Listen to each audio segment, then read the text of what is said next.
Hello. Welcome to the Bore You to Sleep podcast. The podcast that will hopefully help you get to sleep. I am going to read an open source book, one that is not particularly interesting, but one that is hopefully boring enough to get you to sleep. Tonight's reading comes from The New Democracy by Walter Vrooman. Published in 1897, the book focuses on the events leading up to the U.S. Presidential election in the year 1900. While I don't have a personal allegiance to any political party in U.S. politics, it's interesting to see the similarities between what's happening today and what was taking place 120 years ago. My name is Teddy, and I aim to help people everywhere get a good night's rest. Sleep is so important, and my mission is to help you get the rest that you need. I am grateful that you have chosen this podcast to assist you with your sleep. It is designed to play in the background while you slowly fall asleep. Special thanks to Castbox listener Elion McMickle for your lovely review on the Castbox app. Thank you also to all the Patreon and Anchor supporters that continue to sponsor the show. It's the support from all of you that allows me to keep bringing out more and more episodes. If you do find the podcast beneficial, there is a small but hugely helpful favour that you can provide. Please share the podcast with a friend, and if possible, kindly leave a review in your podcast app. There are a lot of people out there who are struggling with sleep, and my goal is to help as many people as possible get the sleep that they need. If you would like, you can also say hello at boreyoutosleep.com, where you can support the podcast. I'm also on Twitter and Instagram at boreyoutosleep. In the meantime, lie back, relax, and enjoy the readings. Tonight's reading comes from The New Democracy, a handbook for democratic speakers and workers by Walter Vrooman. Preface. Upon the close of the 1896 national campaign, it was decided at an informal conference of several of the leaders of the Democratic Party to establish a bureau of speakers for the continuous propaganda of democratic principles by new and young men, while the acknowledged leaders of the party were busy in the Senate and the House of Representatives. In December 1896, headquarters were opened at St. Louis. Several hundred speakers soon became attached to this bureau, and it was decided to form a permanent organization that would bring together not only the speakers, but all the workers of the party. The outcome of this has been the organization of the National Volunteers of Democracy, with the Speakers Bureau and Training School as a special department. Each volunteer is expected to assist in forming regular democratic clubs, except where for special reasons it is found advisable to organize silver or populist clubs, and also to build up and strengthen clubs now in existence. Heretofore, the handbooks of democratic speakers and workers have been so stuffed with statistics and figures as to burden and confuse the minds of their readers. Consequently, there is demand for something simpler, for something that will give a bird's-eye view of the political situation, with suggestions as to the best methods of work and speech. It is to supply such a handbook to democratic speakers and workers, and to outline the plans of the democratic volunteers, that this little book has been written. June 1, St. Louis, 1897. Chapter 1. Introductory. The new democracy is the old democracy. It is likewise the only democracy, and in July 1896, after years of suppression, it became the regular democracy. The democracy taught by Jefferson and Jackson is the democracy of Bryan, Stone, and the Chicago platform. But the victory at Chicago of true democracy over the counterfeit that for years fraudulently used its name was not, however, a finality. It was a beginning, and what was there accomplished nationally is yet to be accomplished locally in many states and cities. We have not only to push on to new and local victories after taking the central citadel, but what is of greater importance, must hold the positions already taken. It was said that at a Chicago convention we not only raised the dead, but cast out devils. We must remember, however, that there are other devils, which in many places still possess the party locally, and the miracle of casting them out can only be performed by the power that comes of unselfish patriotism. It is noble to fight for a righteous cause, but it is glorious to win in a righteous fight. The exposure of Republican lies, the betrayal of their every promise made prior to the last general election, the pertify back of their pre-election threats have made democratic victory reasonably certain in 1900. When the country has been cursed 4 years more by the infamous gold standard and monopoly rule, the majority of the people will favour a radical change. We can be defeated only in one way. Let us repeat this. There is but one possible way by which the producing classes can be defeated at the polls in 1900. That is by the same old trick used by tyrants in all ages, the placing of their own lieutenants as the leaders of the people. The plutocrats fully appreciate this. They know that the people, weary of Republican misrule, will vote another party into power. Hence their only salvation is to guide and control. They can do this in but one way, by having the opposing army officered by generals of their own choosing. It makes no difference how big the army. If the enemy chooses its officers, it is doomed. This was the trick by which monopoly defeated democracy in several states during the recent campaign. By a bold move on the part of the plutocracy, backed by ample corruption funds, the willing tools of the money power were in many places made leaders of the very army formed to destroy the money power. As a consequence, we, the people, cast the votes, while in many places the gold standard representatives of the Republican and Democratic parties counted them, and incidentally failed to count many.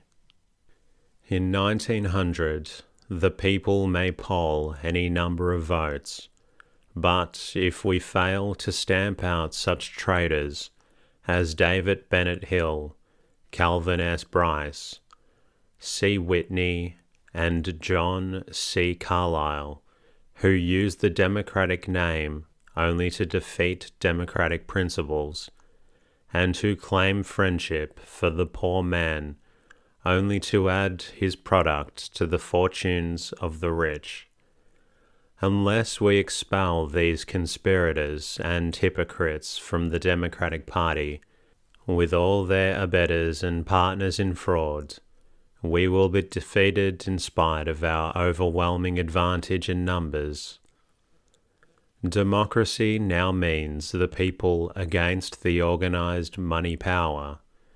It is simply insanity for us to prepare for battle and select as drill masters men whose salaries are paid by the very money power against which we fight.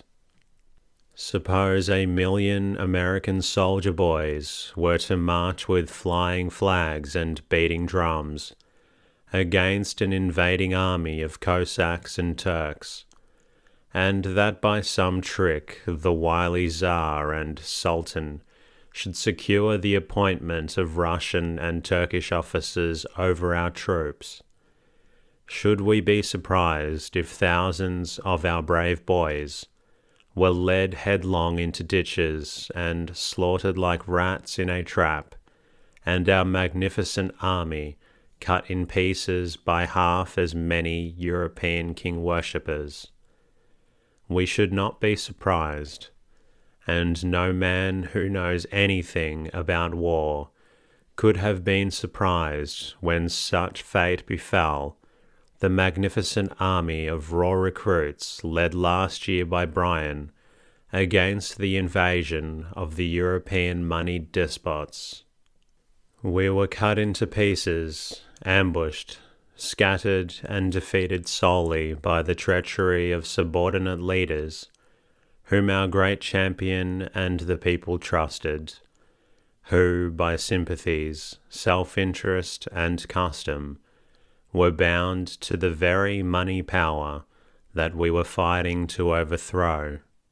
And now the very men who sold out the people, who defeated the cause of American independence and fastened upon our nation the rule of the European money power for 4 years, these same men, led by that adept in low cunning, that master of political connivery, and archenemy of popular rights, David Bennett Hill, are trying to get a foothold again in the party they have just defeated, are again trying to gain the confidence of the millions whose liberties they sold, and whose children they are now trying to betray into perpetual slavery.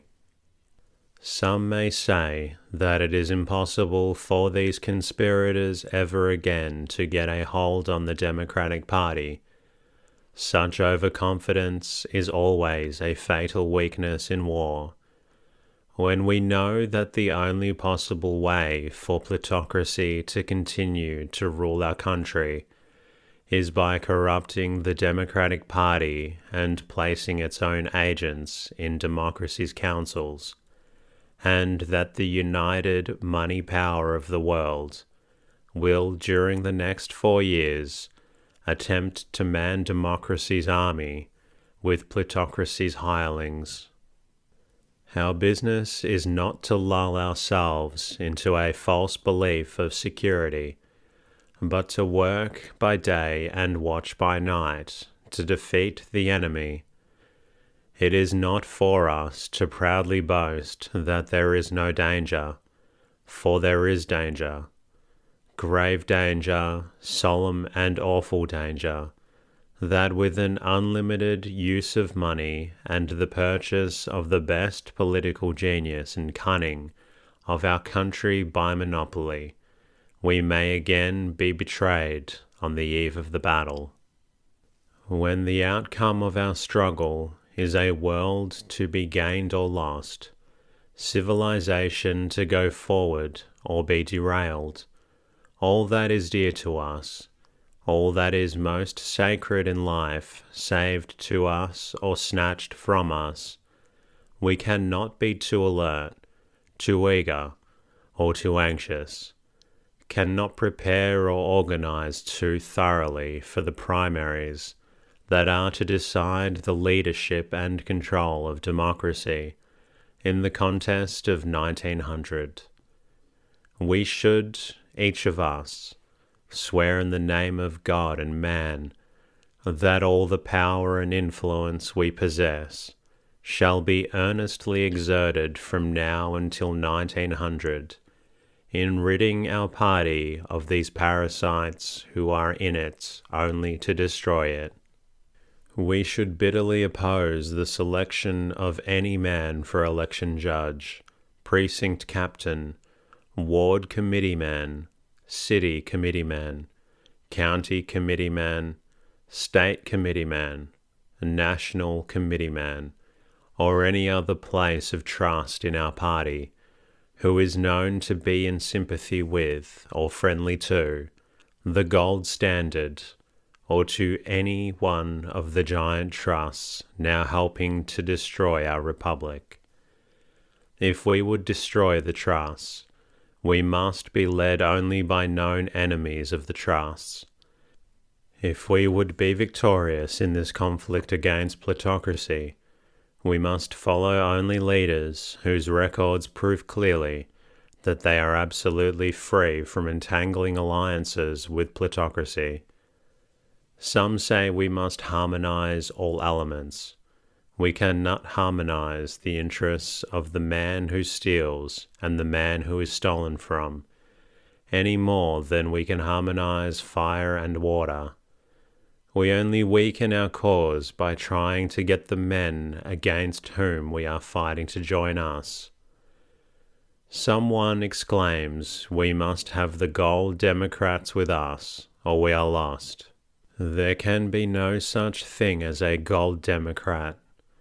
The Democratic Party stands for the abolition of the gold standard and every other monopoly by means of which scheming monopolies rob the public.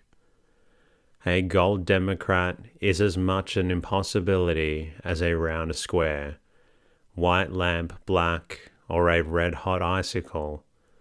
The plutocrats who left the Democratic Party and enlisted under the banner of Mark Hanna will never join us except for the purpose of defeating our plans. They will never work for the success of the Democratic banner unless they themselves carry that banner and lead us, its followers, into their own traps, wherein we shall be despoiled. For the vote of every traitor and deserter gained by such cowardly attempts at compromise, we shall lose 100 loyal votes through sheer despair. We do not need the gold bugs. If they are honest in their professed change of heart, they will vote for honest, fearless candidates as well as those of milk and water brand, or who have no definite program except their secret pledges to moneyed constituents. If they have not experienced a change of heart, we do not want them, for it is better that they remain open enemies than they become professed friends, seeking an opportunity again to betray us. We do not object to receiving in the ranks the man who comes back to the Democratic Party and says, "I deserted you, but I now wish to return to the fold. I was a traitor during the last campaign, but I am willing to vote with you hereafter." But the manhood, the self-respect, the enthusiasm of democracy do object and register a vigorous protest to permitting these deserters to assume places of responsibility with power to sell the people out again. No one objects to the gold bugs returning to our fold, any more than we should to the blind regaining their sight, or to the sinners desiring to wash away their sins. But we do object to these sinners returning at the price of giving our party organization over into their hands. A pertinent illustration. An ominous example of the methods being used to capture democracy by the money power was afforded by the lawless militarism brought into play by the gold bugs at the recent Municipal Democratic Convention of St. Louis, when their fraud being discovered and legitimately defeated by the people at the primaries and at the convention, they appealed to the last resort of despotism everywhere, the force of arms. For many years, a clique of unscrupulous politicians controlled by St. Louis Democratic conventions. Early in the April campaign, Mr. Hugh Brady, for many years chairman of the Democratic City Central Committee, stated in an interview published in the St. Louis papers that a clique of machine politicians had fixed the machine to nominate Mr. Edward Harrison for mayor. The street railway managers who last fall knifed Bryan and the Chicago platform came to the front as Mr. Harrison's supporters. Mr. C. Maffett, who bolted the party last fall, headed his delegation, and in other wards the Harrison delegations were led by gold boltocrats. The machine was for Harrison, and Hugh Brady declared the machine could nominate any man it wanted. The men who supported Mr. Lee Merriweather for mayor were all aggressive Bryan Democrats, and opposed not only the gold standard, but also opposed streetcar domination in city affairs. They appealed from the machine to the people. They pointed out how the leading supporters of the machine candidate were gold boltocrats and street railway managers who used their political influence to escape paying hundreds of thousands of dollars of taxes legally due to the city treasury. They insisted that franchises to monopolize the public streets ought to be sold, not given away to private corporations. And on this platform, they secured enough delegates to control the convention. On the morning following the primary election, even the Republic, the organ of the machine, admitted that Mr. Harrison had but 134 delegates, while the opposition had 153. When the delegates opposed to Mr. Harrison united in supporting Mr. Merriweather, it was apparent that nothing short of fraud and force could prevent the defeat of the machine. Accordingly, Mr. Ed DeVoy, chairman of the Central Committee, called the convention to order and hurriedly announced as its governing officers Mers Lutz Barrett and Wand, the three campaign managers of the machine candidate. Scarcely was the announcement made when ex-Governor Norman J. Coleman rose and protested against the attempt to muzzle the convention, and nominated for chairman Mr. Sterling P. Bond.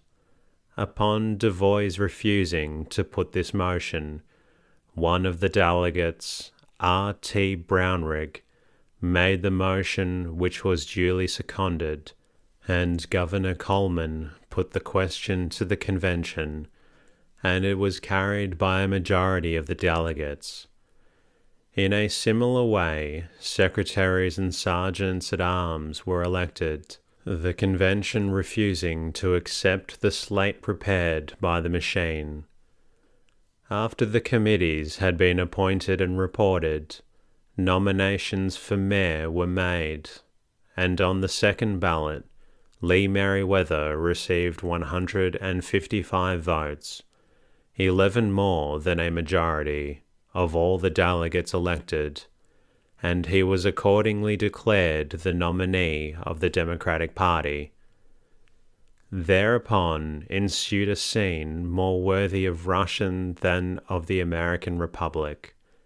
Foiled in the attempt to carry the primaries, foiled again in the effort to force their own tools upon the convention as governing officers, the gold men and the street railway managers who were present on the floor of the convention played their last card in the game to defeat the candidate pledged to make them pay their taxes, and ordered their servant, Devoy, to do by force what he had failed to do by fraud.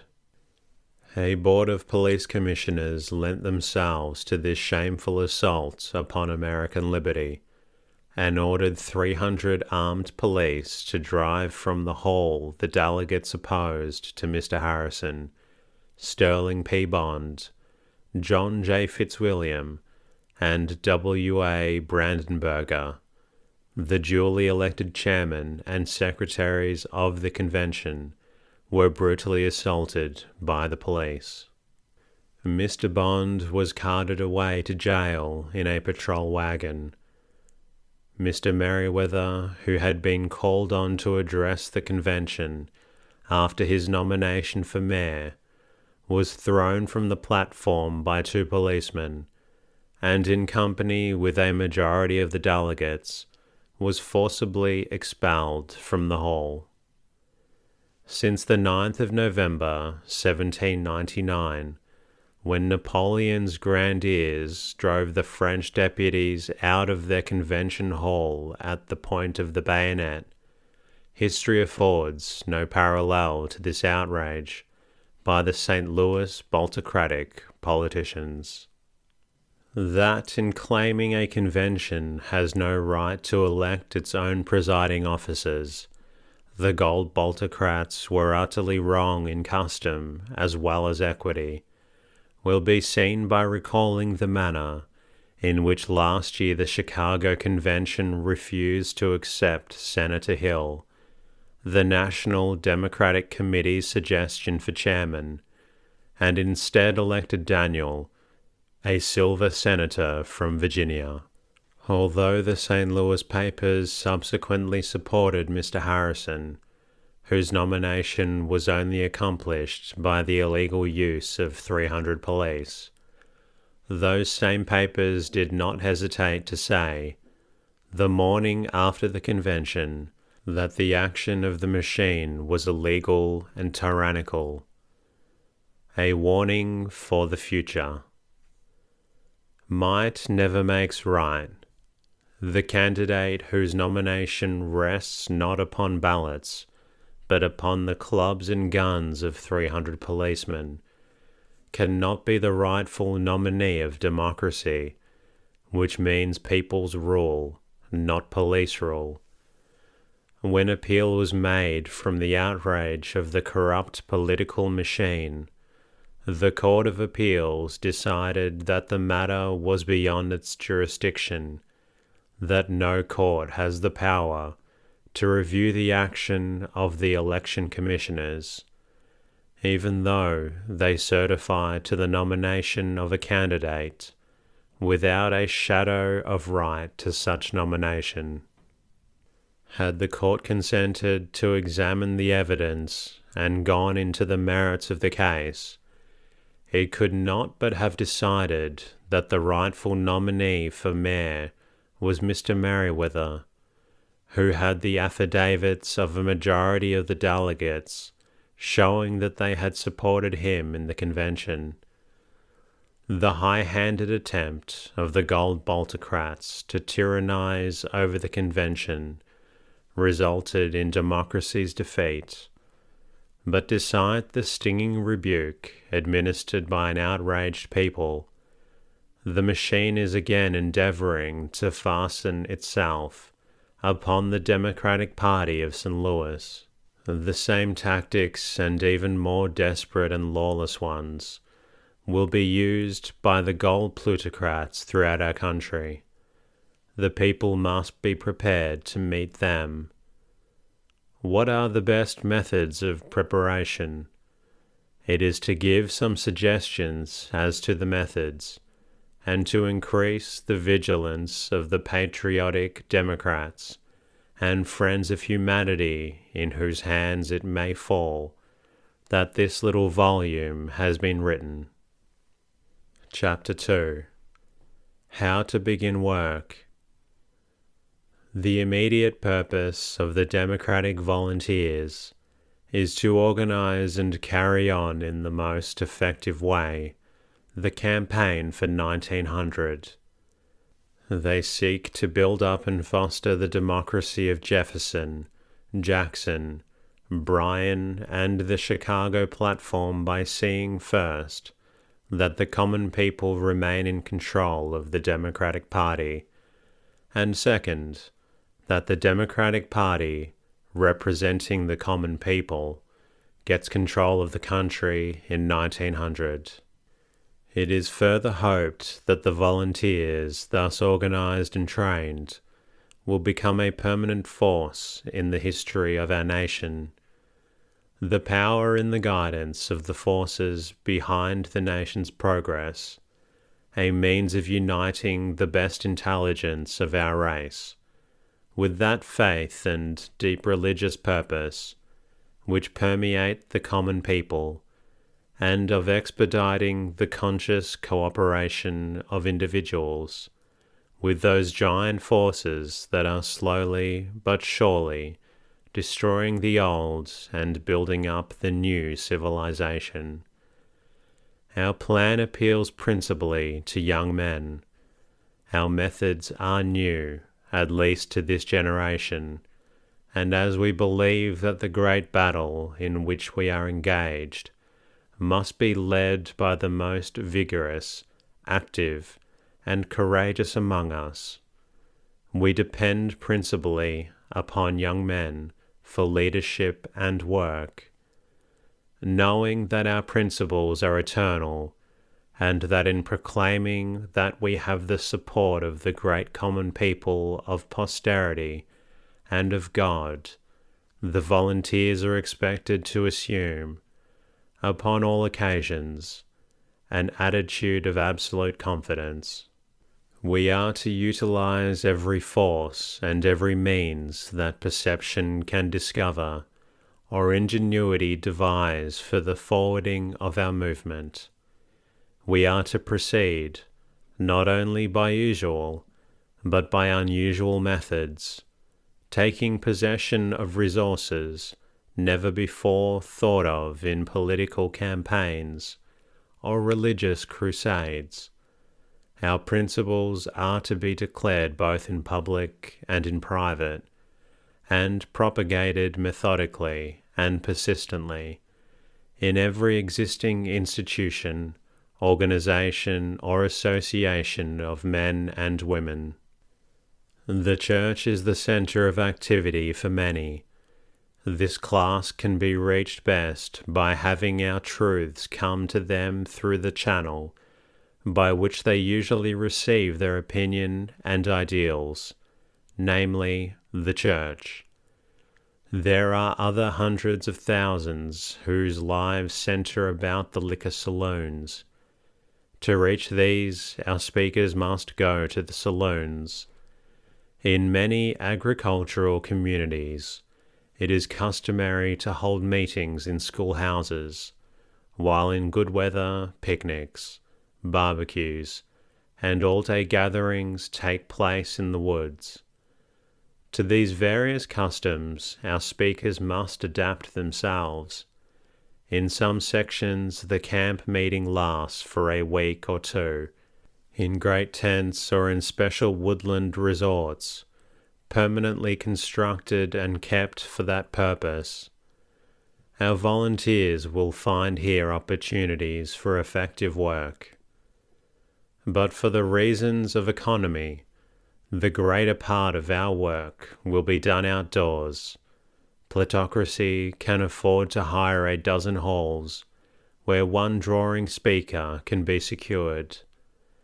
Our movement has a dozen speakers to every hall we can afford to hire. We will consider first, therefore, methods of speaking outdoors. And that concludes tonight's readings. I hope it's put you in a state that you feel a little drowsy, and if you're not quite drowsy yet, feel free to listen to another episode. In the meantime, I'll be working on bringing you a new episode very soon. Good night.